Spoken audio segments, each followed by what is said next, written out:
Lance Hall here for Let's Discuss with Lance Hall. Happy to welcome Jason Crosson to this program today. How you doing, Jason? I'm well, Lance. How you going? I'm doing well. Skyping all the way from Australia. We got a good connection. It's early in the morning over there, but we were just talking before I started. You're generally a bit of an early riser anyway. I would love to sleep in, but I'm going to make my get up early to do some exercise and do my bodies and go for some get into the swing of things for the day. So, yeah, if I could sleep in all day, I would. You got a great new album out called Rock and Roll Love Affair. Came out April 24th on Galaxy Records. I've heard a copy of it. Fantastic stuff. You must be really proud. Thank you so much. Oh, it was just what we tried to do. I mean, we had a bit of success with Invincible, which was the album before, and it was a matter of having to better it. So, that's never an easy feat. That always puts the pressure on you. But I think we did. It's a much better album. So we're very lucky, and the ideas and concepts came, and we flowed with it. And obviously, we had to be a bit brutal. There were other tracks that didn't make the album because they just weren't good enough. So and that's you just got to be brutal. And if something's not good enough, even if you spent 30 hours on it, it goes into the bin. Yeah. Can you tell us a little bit about the title, Rock and Roll Love Affair? Is that sort of an homage to your love affair with rock, I'm assuming, or is there a deeper meaning? I think anyone that's into rock and metal, it's part of their lives. We all have a rock and roll love affair. Yeah. And I thought, well, we all have a rock and roll love affair. Let's write a song about it. Yeah. We'll get into that one in a little bit. I got a few questions about some songs. How about the cover art? Love the cover art. Oh, thank you. We found a guy now. What's his name? This is the second time I've been asked this today, and I forgot the answer.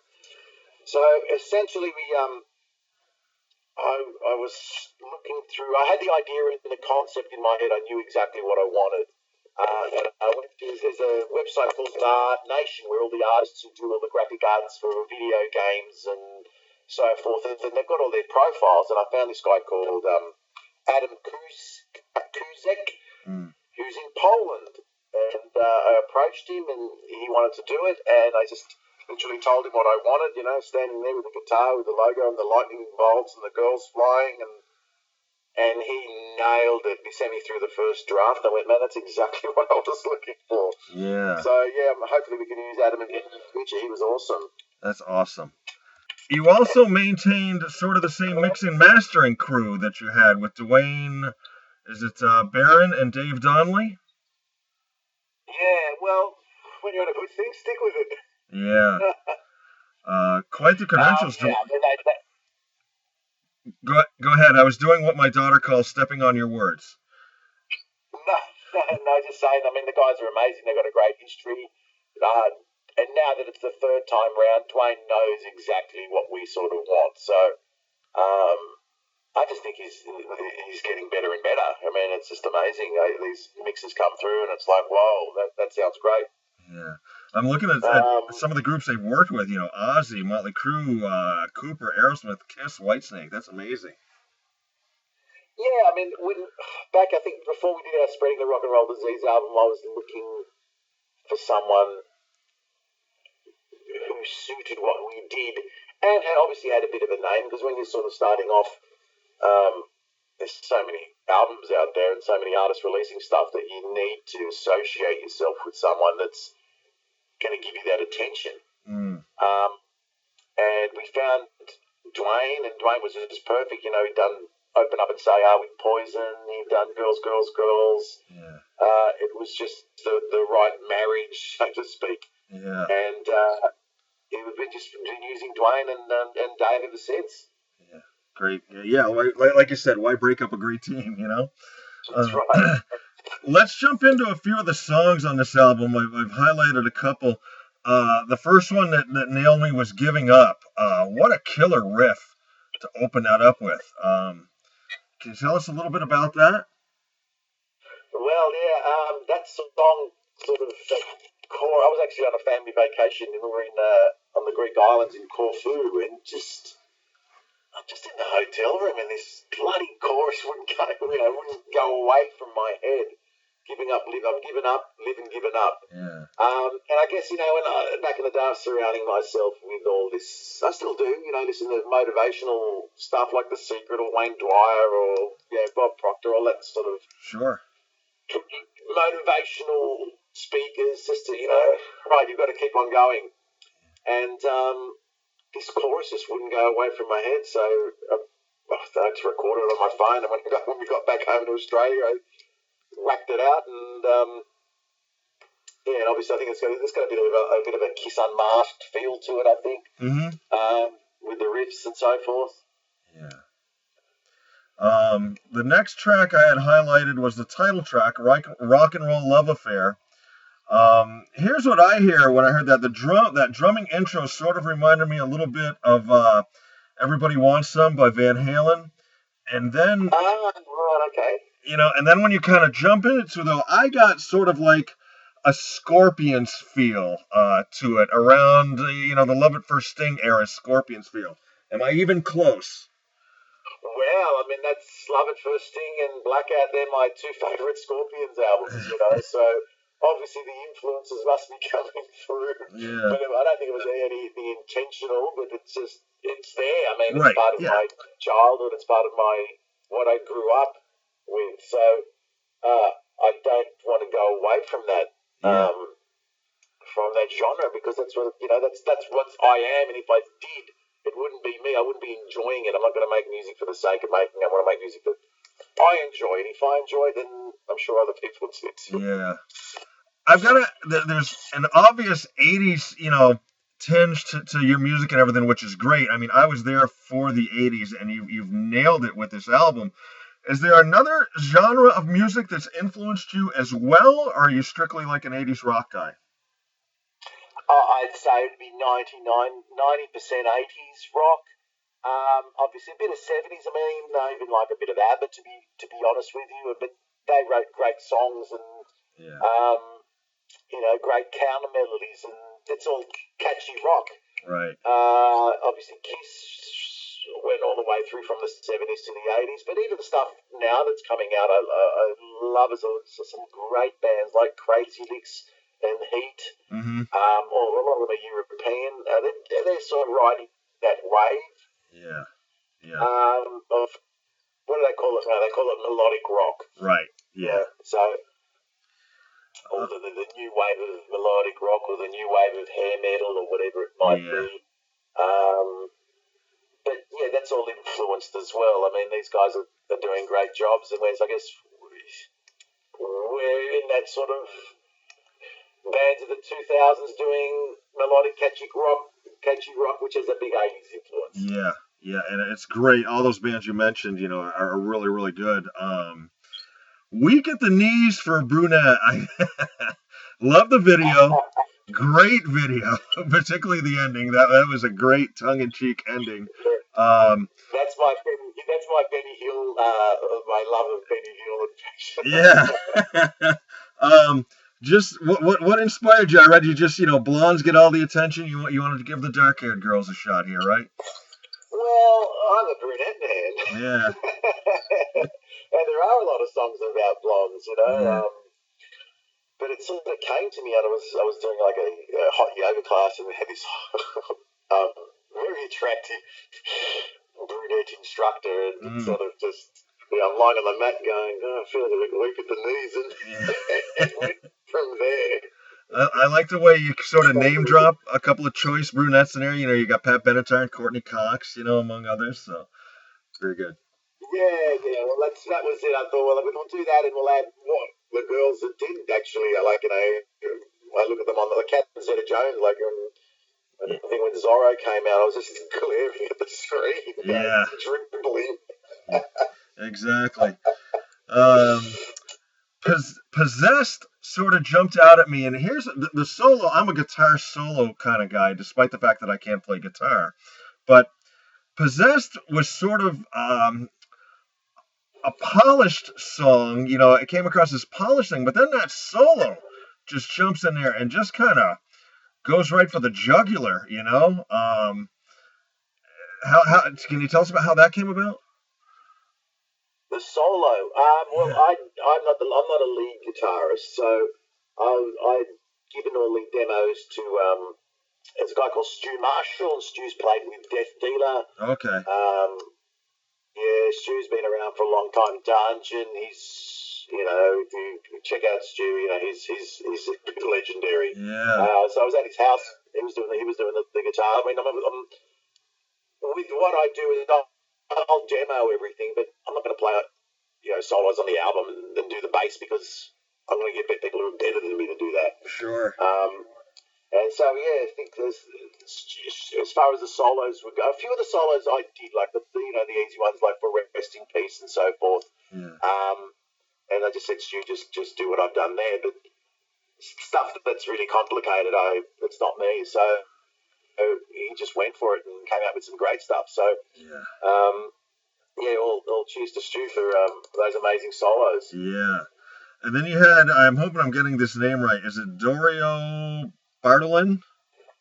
Yeah, Dario Bartolin. So Dario's Okay. a really well-renowned bass player in Australia. He's played with the Baby Animals. He's played with Rose Tattoo. I think he just posted something the other day. He was playing with Susie Quattro. So Wow. he's been around for a long time. So Dario just nails it. You know, he gets the stuff. He comes in. He's got everything transcribed and smashes it out, and he's amazing. Yeah. I tell you, when I was looking at the track list, I always like to play the albums in order, you know, so you're hearing the true representation. And when I saw the title "Merry Go Round," I was like, "Oh, Motley Crue cover," you know, but it wasn't. Good stuff, though. Really good song. Really nice melody on that one as well. That one come to you on a vacation as well, or somewhere else, or? Look, sometimes I'll go like, you know, for that one, it's a very Bon Jovi influence. I was going to say it's like the guitar tone is very thick, like a Richie Sambora tone, you know. Yeah. Just I think I just wanted to do another "You Give Love a Bad Name." Mm-hmm. So it sort of came from there, and Stu obviously added his little bits in, so it all sort of worked really well. Yeah. When you're writing songs, do you do music first, then lyrics, or lyrics and music, or mix and match? Generally, if I'll be driving along, and if a chorus comes into my head, I'll record it on the phone, and then I'll get home and I'll work around the chorus. So for me, it's always the catchy melodic chorus first, and then try and work around it. And other times I'll be sitting down and I might come up with a riff, and then I'll take it. That'll go into that direction. But final lyrics is always sort of the last thing, because for me that's always the hardest. I've got to concentrate the most and you know, get onto the rhyming sites and see what works with this. Sure. Yeah. Exactly. Let's go back in time a little bit. You mentioned ABBA. I read back in your younger days, you actually got started in music playing an accordion, and you played sort of ABBA German polka mixes. Oh my God, where did that come from? Yeah, look, my first instrument, I've got a Greek background, so, you know, my old man loved the piano accordion, so that was pretty much where I got my my musical training for 10 years. And, you know, we'd play ABBA songs, we'd play a bit of flash dance, you know, whatever was happening at the time. But that was also mixed in with a lot of the stuff that you had to do when you were, we were doing Eisteddfods and stuff like that, which was polkas and whatever, jazz, a bit of whatever it was. So, yeah. I mean, trying to keep that one a bit of a secret, though. I mean, sometimes you've got to do what you've got to do, you know, to get where you're going to go, right? Yeah, well, Tommy Lee, apparently his first instrument was a piano accordion, so I don't feel so bad. No, and I interviewed Rex from Pantera, and he started out on the tuba. Well, there you go. You know, so... and what got you into rock and roll was your first time seeing Iron Maiden. the World Slavery Tour, and I was just really young, and I just went, holy moly. Yeah. That's a pretty big introduction to your first, heavy metal concert with 10, 15 foot mummies walking around on stage, Yeah. fire going everywhere, and I just went, yeah, man, I want to do that. Amazing stuff. Want to give your website a quick plug here as well. It's crosson.com.au, correct? That's it. Lots of info on there. Now, the album came out on the 24th of April. You've got some video. You released 2 videos. Everyone's a Star and The Brunette. Did you have time to do any more before everything shut down with the COVID-19, or? Yeah, we've got one more coming out. We actually shot 3 videos at the time that we did it. But yeah, that'll be coming out in a few weeks' time. So that's a bit of a secret. Okay. We'll let you. That'll be a nice quarantine we'll surprise. know in about 3 weeks' time. Okay. And then, of course, there's always the tour that you want to go out on, but everything's at a standstill. So what are you doing in the meantime?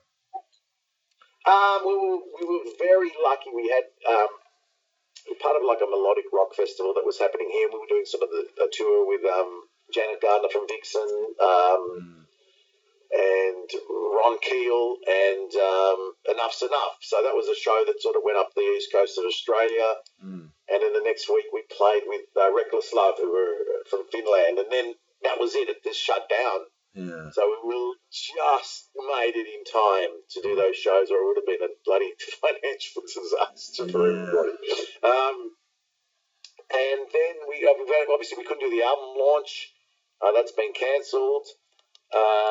We're just, at the moment, it's just as far as the music goes. I mean, I'm obviously doing a lot of press because the album's done, and trying to hit the studio and just start working on the next album, Yeah. Which we've got a better. It's going to say that the pressure's on again. Exactly. Now, are you guys able? Are you mailing out albums yourself? I know I've talked to a few groups that haven't been able to mail out, their CDs and stuff because of the virus. The first few weeks was okay, and then we got some orders. Actually, when was it? Last week, I think it was late last week. I tried to order some, and they were stopping the letter, because you sent stuff as a letter, and then they wanted to send it as a parcel, and they wanted $30 a CD. So wow. I went to my other post office that I go to, and the guy went, "Yeah, look, I'll sort it out for you." Yeah. It's just crazy at the moment. So, but we managed to get them out, so which is really good. Yeah. You mentioned the melodic rock, genre that Crosson is in with the bands from Sweden and stuff like that. Is there much of a scene like that down there in Australia? I mean, we've got a small population. We're only like 25 million, and our cities are very far apart. So our 2 major cities are like 9-hour drive away from each other. There are bands. There are some really good bands out there. Cults of Vice are really good, but you can't flood your market too much either. We can't play all the time. Yeah. So our thing is we like to hop on tours with internationals that are coming through. Sure. And try and do that, and then a couple of festivals here and there. There's a venue called Frankie's, which is a rock venue. It's just run 7 nights a week, so we love playing there because it's a great vibe. Yeah. A band from Australia that I always like to throw out there, they're a group that was big, I think, back in the 80s, I believe. A couple of young ladies are in a band called Cheetah. Were they ever on your radar at all? Cheetah! Yes. Gang bang, shot full of love. Yes. That's it. Not many people know that now, but I love that album. I think many years ago, when records were obsolete, I got rid of a lot of my vinyl, but I kept that album. Yes. Nobody's messing with my man. Great stuff. Yeah. That was part of the Van der Young. What's that now? So that was produced by Van der Young. Okay. Van der Young did a lot of the early AC/DC stuff, and right. a lot of the early Rose Tattoo. They were all part of that Albert's label. Right. But yeah, the two sisters. Yeah. Another hot brunette. Yeah, there you go. There you go. And have you also heard of a group called the Babes? The Babes. They're a nice I have. I think they're Melbourne based. I've heard of them. We haven't played together as yet, but I'm sure we will sometime in the future. You would enjoy that show, trust me, Jason. Is that Ronnie? Ronnie's band? Sure. You got Joey. Everyone's sort of intermingled here somehow. Yeah. So cool but stuff. I think he was based in the States or something. I'm not quite sure what the story is there, but yeah, I'm sure we'll catch up together one day and play. Very cool. If you could hook on to a tour right now and, say this virus suddenly goes away and you could hook up and do a worldwide tour right now, who would be your dream tour to go out with?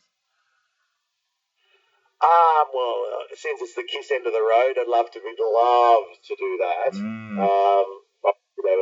Probably our biggest influence, and if you look around the room, I'm in at the moment. We've got all the 24-inch Kiss dolls and so forth. It's a little bit of a Chris shrine here. And obviously that big stadium tour would be awesome as well. The Motley Crue, Def Leppard, Poison one. Yeah.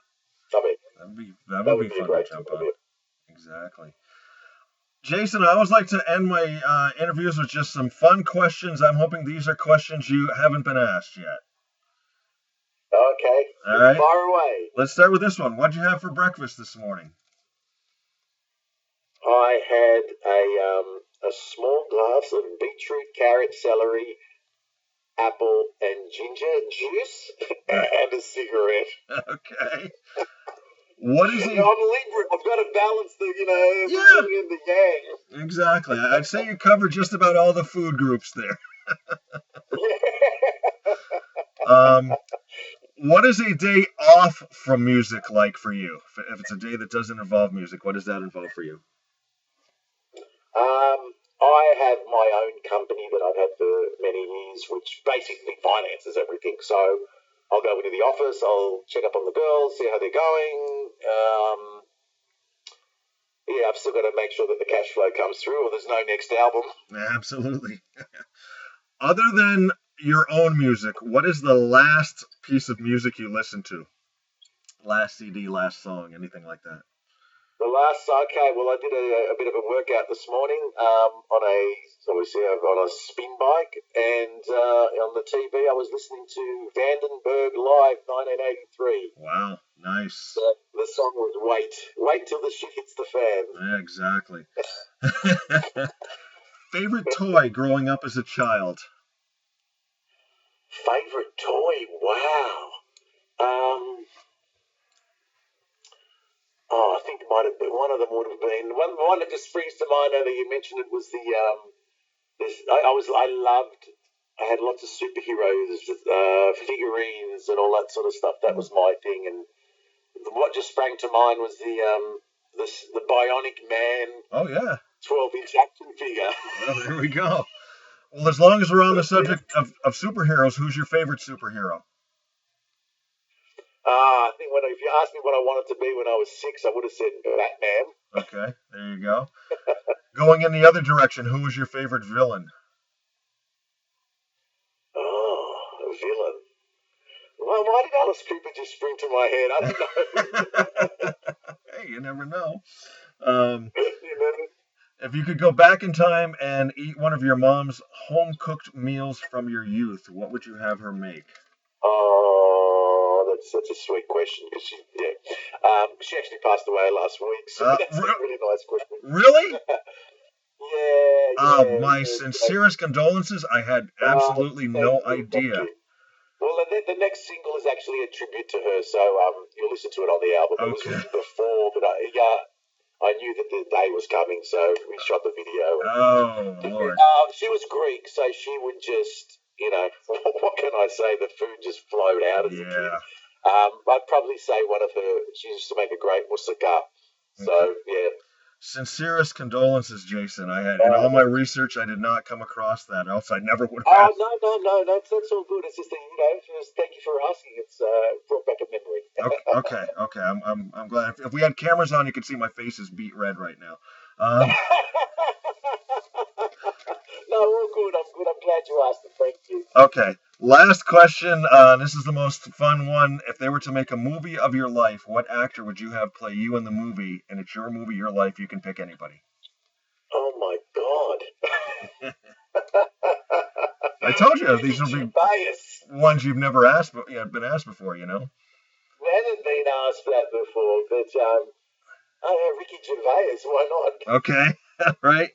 Um, just to get us back to the music portion of the interview, if a young person came up to you, a young man, a young lady, and said, "Mr. Crosson, when I grow up, I want to be in a rock and roll band," what type of advice would you give them to send them on their way towards their dream? Well, three words: never give up. Mm, Never give up. I okay. mean, that's just you come up when you.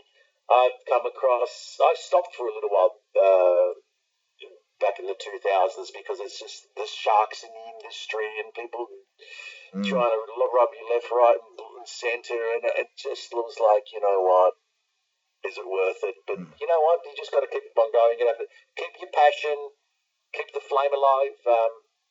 You got to give up living, giving up.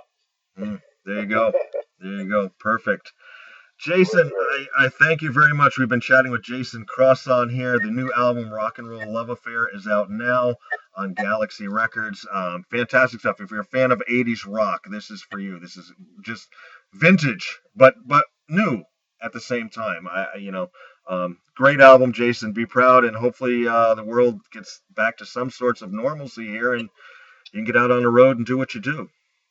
Yeah, thank you so much, Lance. Appreciate you taking the time to chat. All right. Take care. Have a good rest of your day. All the best. Take care. Bye bye. Cheers.